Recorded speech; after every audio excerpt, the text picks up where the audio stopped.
अगर आप बगैर किसी रिश्ते के भी रिश्ता निभाओगे, एक दिन हर किसी के दिल को छू जाओगे। हेलो फ्रेंड्स, मैं गीता राजपुरा आपके लिए लाई हूँ एक छोटी सी स्टोरी जो हमें सिखाती है कर भला तो हो भला।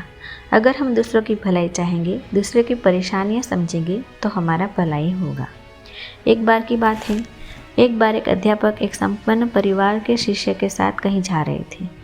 तो उस शिष्य ने कुछ मजाक सूझी क्योंकि उसको रास्ते में किसी गरीब मजदूर के जूते दिखाई दिए। उसने अध्यापक से कहा, गुरुजी, अगर हम इन जूतों को छुपा दे तो कितना मजा आएगा। देखते हैं कि मजदूर पर इसका क्या असर पड़ता है। अब उसको तो मजाक सूझ रहा था, लेकिन गुरुजी ने कहा कि नहीं, गरीब इंसान के साथ इस तरह का भद्दा मजाक करना ठीक नहीं है। उसने कहा, क्यों न हम इन जूतों में कुछ सिक्के डाल दें और देखें कि इसका इस गरीब मजदूर पर क्या प्रभाव पड़ता है। उन्होंने ऐसा ही किया। जैसे ही मजदूर अपना काम करके लौटा और उसने एक पाँव अपने जूते में डाला तो उसको कुछ कठोर सा महसूस हुआ। उसने अंदर हाथ डाला तो उसको कुछ सिक्के दिखाई दिए। वह थोड़ा आश्चर्य में पड़ गया। आसपास किसी को देखा तो कोई भी दिखाई नहीं दिया। वापस उसने दूसरा पैर अपने जूते में डाला और वापस उसको उसमें कुछ सिक्के दिखाई दिए। अब दोनों जूतों के सिक्कों को उसने अपने हाथों में रखा और प्रभु की तरफ इशारा किया, हे प्रभु, पता नहीं किस भले मनुष्य ने यह सिक्के मेरे जूतों में छिपाए हैं, लेकिन जिसने भी छुपाए हैं उसको मेरी दुआ है ताकि इन पैसों से मैं अपने बच्चों और पत्नी के लिए कुछ खाना और दवाइयाँ ला सकूं। और इतना बोलकर वह चल गया।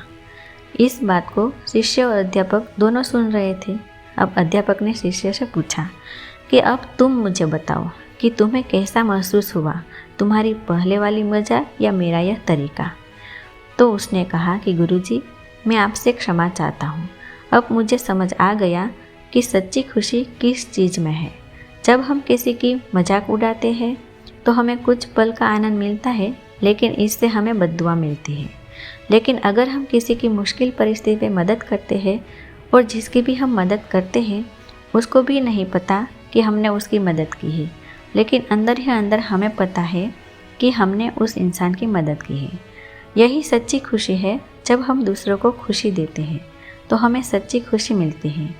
इसी तरह खुशियाँ बांटते रहिए, लोगों की मदद करते रहिए और दान करते रहिए जिसके भी आप काबिल हो। जितना भी आपसे बन पड़े, लेकिन दान जरूर करें। इसका मतलब यह नहीं है कि आपको कंपल्सरी या अनिवार्य रूप से इतने रुपये ही दान करने हैं, क्योंकि हर किसी की ज़रूरत अलग अलग होती है। अगर आप किसी को पैसों का दान नहीं कर सकते तो कम से कम चीज़ों का तो दान कर ही सकते हैं। मुझे उम्मीद है कि यह स्टोरी आपको ज़रूर अच्छी लगी होगी। अभी मैं एक छोटी सी और दूसरी स्टोरी आपको सुनाने जा रही हूँ। एक बार एक गरीब लड़का कुछ बेच रहा था क्योंकि उसकी माँ की हालत ठीक नहीं थी। सामान बेचते बेचते जब वह थक गया तो उसको भूख लगी। उसने सोचा कि किसी के घर जाकर मदद मांग ली जाए। जैसे ही वह एक घर पर पहुंचा, उसने दरवाज़ा खटखटाया। बाहर एक लड़की निकल के आई। लड़का हड़बड़ा गया और उसकी बेचैनी बढ़ गई। उसने बोला, क्या मुझे पीने के लिए पानी मिल सकता है? लड़की अंदर गई और सोचने लगी कि गरीब लोगों को पानी तो सब पिलाते हैं, हो सकता है उसको भूख भी लगी हो। उसने देखा रोटी तो नहीं है, लेकिन उसकी नज़र दूध पर गई। उसने एक गिलास दूध भरा और लड़के को दे दिया। लड़का दूध पीकर खुश हुआ। उसकी प्यास और भूख कुछ हद तक कम हो चुकी थी। लड़के ने कहा कि दूध के कितने पैसे दूँ? लड़की बोली, इसकी कोई ज़रूरत नहीं है। मेरी माँ ने सिखाया है कि मुसीबत में लोगों की मदद करके उनसे पैसा नहीं लिया जाता। यह मेरा कर्म था और मैंने इसे किया और इससे मैं खुश हूँ। वह लड़का वहाँ से निकल गया, लेकिन रास्ते में सोच रहा था कि दुनिया में अच्छे लोगों की कमी नहीं है। अगर ढूंढा जाए तो ऐसे चेहरे और लोग सभी दिशाओं में मौजूद हैं। इस तरह की कई सकारात्मक और अच्छी बातें उसके दिल और दिमाग में चल रही थी। संघर्ष करते करते ये लड़का पढ़ लिख कर एक डॉक्टर बन गया और लोगों की मदद करता रहा। लेकिन एक दिन वही लड़की अचानक बीमार हुई।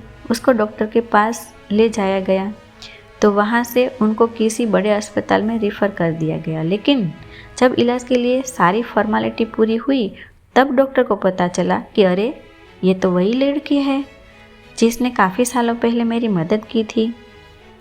अब मैं इसका अच्छे से इलाज करके और इसे ठीक करके ही इसका ये ऋण चुका सकता हूँ। जब सारा काम हो गया और लड़की का ऑपरेशन ख़त्म हुआ तो एक बंद लिफाफे में उसको एक पत्र मिला। उस पत्र में लिखा था, आप पूरी तरह ठीक है और इस इलाज का पैसा तो आपने बरसों पहले एक गिलास दूध से चुका दिया है। लड़की की आंखों में आंसू थे। वो बोली, मेरे पास इलाज के लिए पैसे भी नहीं थे, लेकिन आप भगवान बनकर जीवन में आए। डॉक्टर ने कहा, जब हम दूसरों की बिना किसी स्वार्थ के मदद करते हैं तो एक दिन ये ब्याज सहित हमें वापस मिलता है। इसलिए आज के समय में हमें भी ज़्यादा से ज़्यादा लोगों की मदद करनी चाहिए, क्योंकि इससे हमें वो खुशी मिलती है जो दुनिया की किसी भी महंगी से महंगी चीज़ से नहीं खरीदी जा सकती। और एक न एक दिन हमारी की हुई लोगों की मदद अच्छा परिणाम लाती है। मुझे पूरी आशा है कि आपको ये कहानी ज़रूर अच्छी लगी होगी। आपके कोई सुझाव हो तो कमेंट के माध्यम से हमें ज़रूर बताइए। जीवन में आपसे कौन मिलेगा ये समय तय करेगा। जीवन में आप किससे मिलेंगे ये आपका दिल तय करेगा, परंतु जीवन में आप किस किस के दिल में रहेंगे यह आपका व्यवहार तय करेगा। ईमानदारी से अगर आप किसी की मदद करेंगे तो अपने आप ऊपर वाला आपकी मदद करेगा, क्योंकि आपको भी नहीं मालूम चलेगा कि ऊपर वाला कब ऊपर वाला बनकर आपके पास इंसान के रूप में आ जाएगा।